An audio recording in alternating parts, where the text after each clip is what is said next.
Hi guys. So how are you guys? Welcome to my channel. This is the another question based on projectile. Lots of concepts will be cleared, and this is a complex one. I deliberately take complex questions because every complex question teaches you lots of things. All right. And all those objective questions, small questions, they are actually like part of these complex questions. So if you are solving one complex question, that means you are solving like at least three like small questions. All right. So read the problem in front of you. Read the problem in front of you. So let's adjust the screen a bit.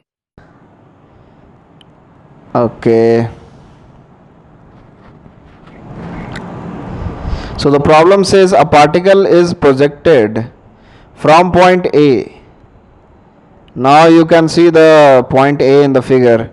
It collides with a vertical smooth wall, which is wall 1 at point B. So everything is clearly stated in the problem. It then collides horizontally with a vertical smooth wall 2 at point C, parallel to wall 1, and finally lands at point D. If coefficient of restitution is E for each collision and capital T is time of flight, then you will have to calculate the coefficient of restitution, the total time of flight. So this question is based on the concept that I am writing currently on the screen. So height max, the formula, very well known formula, u square sin square theta upon 2g. You must have read it in the projectile chapter 2D motion. So this h max depends upon the vertical component of the initial velocity. So that's what I have shown in the slide. So h max will not change because on collision u sin theta does not change, u cos theta changes. Like are you getting it or not? u sin theta or the vertical component is perpendicular to the normal direction of the wall, and all the component of the velocities that is along the normal will change. The perpendicular component of the velocities perpendicular to the normal of the wall will not change. That's what I am saying. Alright, so height gained will not change. So at C it has reached the maximum height. At C point it has reached the maximum height. So 5 meter will be the maximum height of this projectile. Suppose there were no walls. So this particle would have continued on its path, a normal projectile, ground to ground projectile. So it would have reached a height of 5 meter. Alright.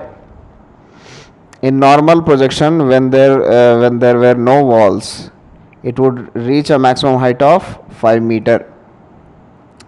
So that can be written as u square sin square theta by 2g. So we have got one equation now. You can easily find out u sin theta, value of u sin theta from here. If you take g as 10,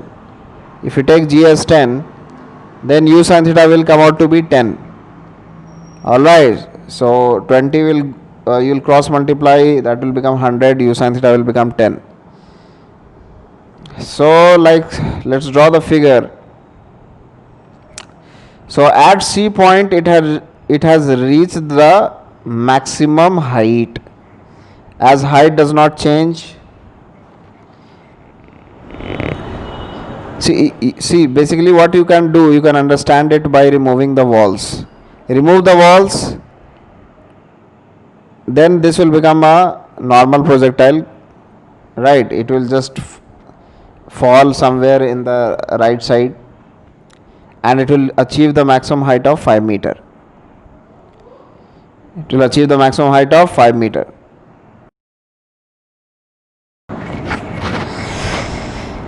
Now what we'll do, we'll through coefficient of restitution, we'll calculate the velocity after collision at point B. So I've called that point as 1. So E is equal to what? What is the relation? V2 minus V1 by U1 minus U2, relative velocity of separation by relative velocity of approach. So you must be conversant with all these concepts, I'm assuming. Alright. So wall is considered to be as like subscript 2 is used for wall and subscript 1 is used for the ball, the particle. Alright, so wall is always at rest, so V2 is 0 and V1 is the velocity after collision. Initial velocity U1 is u cos theta and U2 wall was always at rest, so that becomes 0. So V1 here comes out to be minus u cos theta. That means after collision it has bounced back. Obviously forward action is taken as positive, so we'll deal with magnitude V. Obviously it will collide with wall and then it will like bounce back. There's no brainer. So V1 is equal to u cos theta. Similarly at C, without calculation you can say, by understanding the pattern, at C the velocity will be e square u cos theta. At C point after collision, in my figure the second point, after collision the velocity will be e square u cos theta. The velocity will be e square u cos theta. Alright. So let's call that AD distance which you can see in the figure. Let's call that distance as L. Now I say you one more concept. See, the first concept I told you that maximum height does not change because it depends upon the vertical component of the initial velocity. Similarly, time of flight also depends on the vertical component of initial velocity. Can you remember the time of flight formula? 2u sin theta by g. U sin theta is vertical component of initial velocity and it does not change. The collision does not affect the vertical component of the velocity, so the time of flight also remains same. So the first time L distance is covered with speed of u cos theta, so L by u cos theta. Second time from B to C, the L distance is covered with the speed of u cos theta, so L by u cos theta. The third time C to D, it is covered with the speed of e square u cos theta. So if you add up all the time, the total time will come out to be 2u sin theta by z, and you already know what is u sin theta, that is 10. You already know what is u sin theta, that is 10. Alright. So u sin theta, you put the value of u sin theta as 10. See, basically I am taking the value of g as 10. If you take it as 9.8, it will become a more like calculation will be difficult. So basically you have to take g as 10. Don't worry about that. So u sin theta is equal to, see what will be the value. It will come out to be 10 if you consider g as 10. If you consider g as 10, u sin theta will be 10. So you have calculated u sin theta. Now one more equation will be written, and that will give you one more relation. See, time of flight does not change, na? Time of flight does not change. Alright. So the time from A to B and from B to C is half of the time of flight. Alright, because when a projectile reaches its maximum height, the time taken to reach the maximum height is half of the time of light.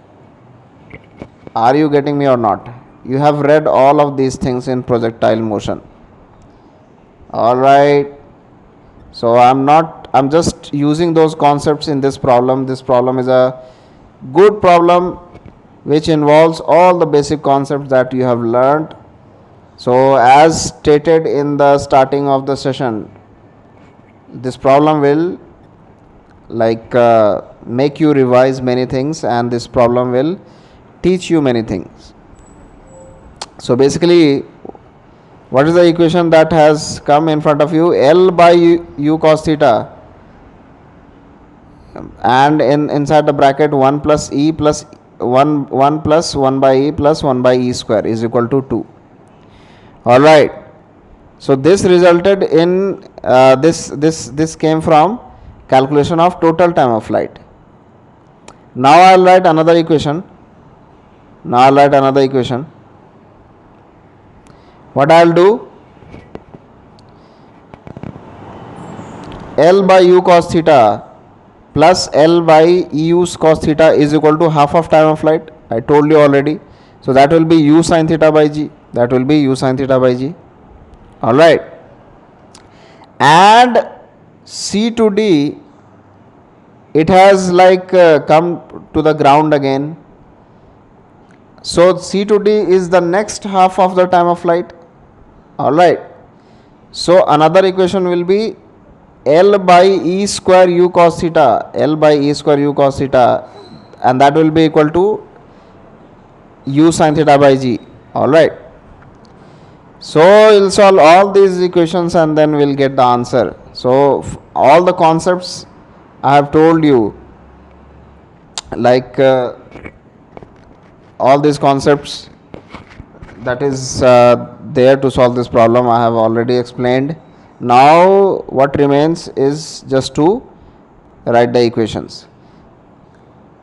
So here what we achieved from this relation, L by u cos theta, you took it out as common. So L by u cos theta under bracket 1 plus 1 by e is equal to 1. Also I told you already the concept. I'm just writing down the equation. C to D is another half of the time of flight. A to B plus B to C, half of the time of flight. Then C to D, the other half.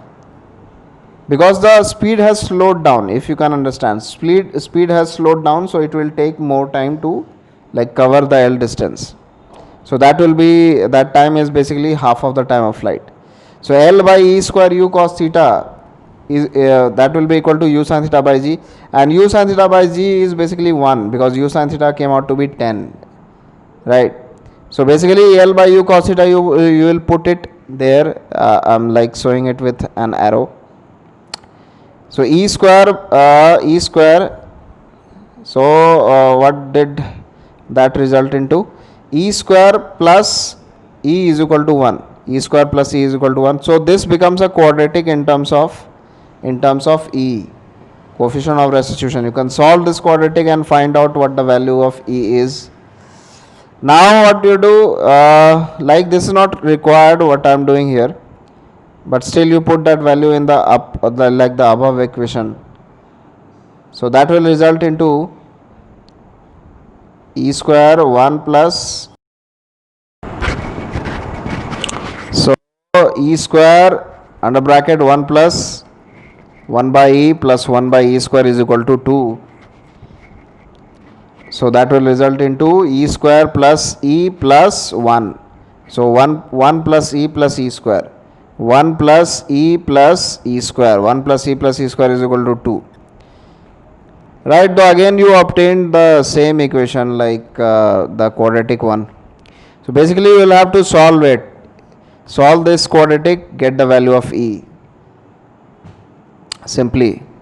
Now nothing has remained in this problem. All the concepts that were required to solve this problem are dealt with.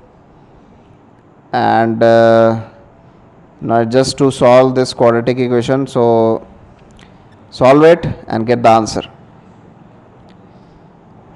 So what will be the quadratic equation? E square plus E minus 1. E square plus E minus 1 is equal to 0. E square plus E minus 1 is equal to 0. So from here you apply that quadratic formula, minus b plus minus b square minus 4ac by 2a minus 1 plus minus under root 1 plus 4 by 2. So that will become root 4 plus 1 for root 5 by 2. So minus 1 plus minus root 5 by 2. Alright, so what the value will be like selected? The plus value will be selected because E cannot be negative. Coefficient of restitution cannot be negative. Alright, the coefficient of restitution lies between 0 to 1.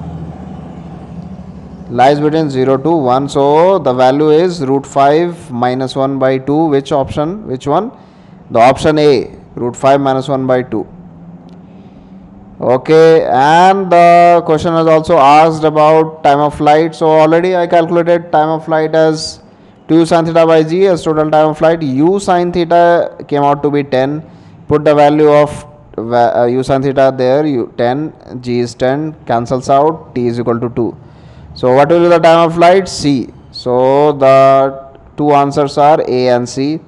This is how you solve this problem. This is how you solve this problem. Again I scroll it down from the top. So basically the height does not change because the height depends upon the vertical component of the initial velocity, right?